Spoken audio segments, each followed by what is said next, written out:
Ronald Reagan, Address to the Nation on the Challenger Disaster, 1986. The purpose of Reagan Challenger speech is mainly to inform and to comfort the nation, explain the tragedy and success American during a time of grief. The speech is not meant to entertain but to provide understanding and support. Ladies and gentlemen, I plan to speak to you tonight report on the State of Union, but the event is of early today have led me to change those plans. Today is a day for mourning and remembering. Nancy and I are pained to the core by tragedy of a shuttle challenger. We know we share this pain with all the people of our country. This is truly national loss. 19 years ago, almost to the day, we lost three astronauts in terrible accident on the ground, but we never lost an astronaut in fight. We never had tragedy like this, and perhaps we forgotten the courage it took for crew of a shuttle, but the Challenger 7 were aware of the dangers but overcome them and did their jobs bravely. We, mo- we mourn the seven heroes: Michael Smith, Dick Scobie, Judith Resnick, Ronald McNair, Ellison Onizuka, Gregorio Jarvis, and Christian McLaughlin. We mourn their loss as a nation together. For the families of the seven, we cannot bear as you do the full impact of our tragedy, but we feel the loss and we're thinking about you so very much.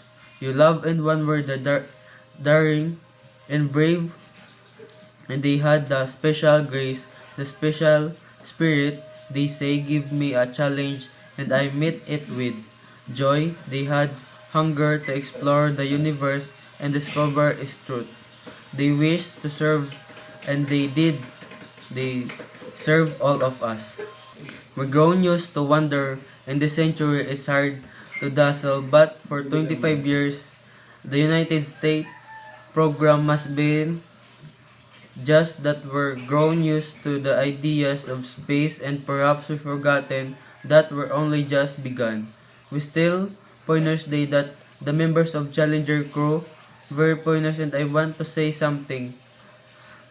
The school children of America who were watching the live coverage of the shuttle take off. I know it's hard to expanding man horizon and future doesn't belong to the family.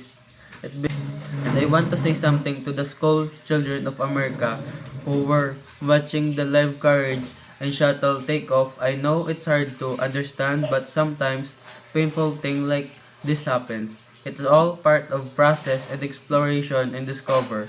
It's all part of taking a chance and expanding man's horizon. The future doesn't belong to the faint-hearted. It belongs to the brave, and Challenger crew was pulling us into the future and will continue to follow them. I always had a great faith and respect for our space program, and what happened today doesn't be nothing to diminish it. We don't hide our space program. We don't keep secret and cover things up.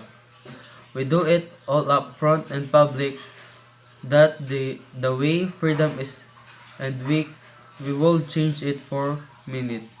We'll continue our quest at space that will become flight, more shuttle crews, and yes, more volunteers, more civilians, and more teachers in space.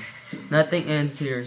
Our hopes and our journey continue. I want to add, I wish I could talk to every man and woman who works for NASA or who work in the mission. I know how deeply you feel. You know, hurt, but you're lifting us up. You're reminding that we're all part of something greater than ourselves. The crew of the Challenger honor us by the manner which they live their lives. We will never forget them. Not that last time we saw them this morning as the prepared journey was journey and wave goodbye and slip the surely bonds of earth. Touch the face of the God. Thank you very much for listening my speech. Arigato gozaimasu. Ito na.